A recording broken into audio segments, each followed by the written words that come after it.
Friends అందరు good morning అండి. ఇవాళ వచ్చేసి మా సండే స్పెషల్ చేపల కూర. అందరూ ఎలా ఉన్నారండి? అందరిది ఇవాళ స్పెషల్ ఏంటి కామెంట్ చేయండి. నేనైతే ఇలా చేపల కూర చేశాను. నా స్టైల్లో ఎలా చేస్తున్నానో మీకు అందరికీ చెప్తాను. ఫస్ట్ అయితే ముందు నూనె వేసాను. నూనె వేసిన తర్వాత కొంచెం అది హీట్ ఎక్కాక ఉల్లిగడ్డలు ఒక రెండు అయితే సన్నగా తరిగి పెట్టుకున్నాను. తర్వాత అది వేసి కొంచెం మగ్గాలి.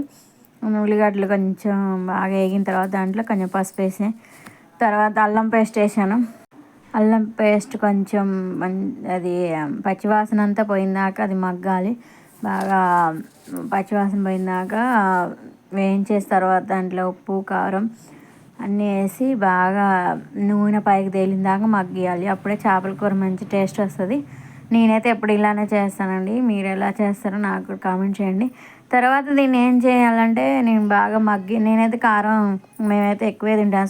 స్పైసీగా తింటాము. మా వాళ్ళు కారం అయితే తక్కువ తినరు. ఇలా ఏం చేశాను, కొంచెం లైట్గా వాటర్ పోసి దాన్ని నూనె మంచి పైకి తేలిన దాకా మగ్గియాలి. దాన్ని మగ్గించిన తర్వాత నెక్స్ట్ వాటర్ పోసుకొని చింతపులుసు కూడా పోసాను. చింతపులుసు కూడా పోయాలి. నేను ఇలా ఇప్పుడే ఇది మెంతిపిండి అండి. మెంతిపిండి తర్వాత చేపల కూరలో వేయడం కుదరదు. దాన్ని మొత్తం చితికిపోతాయి. అన్నీ ముందే వేసుకోవాలి. పొడులు కారం ఉప్పు అన్నీ చూసుకున్న తర్వాతే చేపల ముక్కలు అయితే వేయాలి. తర్వాత ఇక నూనె అంతా పైకి తేలింది కదండి, ఇక వాటర్ పోస్తున్నాను. వాటర్ పోసిన తర్వాత చింతపండు కూడా మొత్తం చింతపులుసు కూడా పోసాను. అది కూడా చింతపులుసు పోసిన తర్వాత అది కొంచెం బాగా మసలనివ్వాలి. మసలిన తర్వాత చేప ముక్కలు వేస్తే చాలా బాగుంటుంది కూర మాత్రం.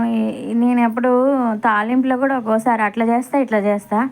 నాకు ఇట్లా చేస్తే మంచిగా అనిపిస్తుంది అండి. ఎక్కువ ఇట్లే చేస్తా. ఇది ఎక్కడి నుండి నేర్చుకున్నా అంటే మా వాళ్ళు చేస్తుంటే చూశాను. నాకు వాళ్ళు పెళ్ళైన కొత్తలో వంటలే రావండి. ఒకటి చిన్నగా నేర్చుకుంటున్నాను. ఇది ఎలా ఉంటుందో ఇలా అయితే చాలా బాగుంటుంది. ఇంకొకళ్ళు ఇంకో స్టైల్లో చేస్తారు. ఏంటంటే నేను ఇంతకుముందు ఒకలా చేసేది, ఉల్లిగడ్డని పొయ్యి మీద పెట్టి మొత్తం కాల్చి ఎర్రగా దాన్ని వేడి నీళ్ళలో వేసి అదే చన్నీళ్ళలో వేసి మొత్తం శుభ్రంగా పొట్టంతా తీసి దాన్ని సన్నగా తరిగి మిక్సీ మెత్తగా పట్టేసి వేసేదాన్ని. అది కూడా టేస్ట్ బాగుంటుందండి. ఉల్లిగడ్డ కాల్చి వేస్తే అది కూడా నాకు చాలా ఇష్టం అట్లా కూడా. కానీ ఇవాళైతే ఇట్లా చేశాను. ఒక్కోసారి ఒక్కొక్క విధంగా చేస్తాను. ఇవాళైతే ఇట్లా చేశాను. అయితే ఇక చేపలు అయితే ఇలా వేసాను. నేను అప్పుడే బట్టలు అయితే నానబెట్టేసి వచ్చానండి. అందుకే సరుపు వాసన వస్తుందని నేనైతే గంటతోని ఒక్కొక్క ముక్క అలా వేసాను. ఎందుకంటే మళ్ళీ దబ్బుకునే అప్పుడే సరుపు వాసన వచ్చిన చేతితో తీసి మనం అలా వేసినాం అనుకో చేపలు కూడా అదే స్మెల్ వస్తుందని అయితే ఇట్లా చేశాను. గంటతోనే వేసాను.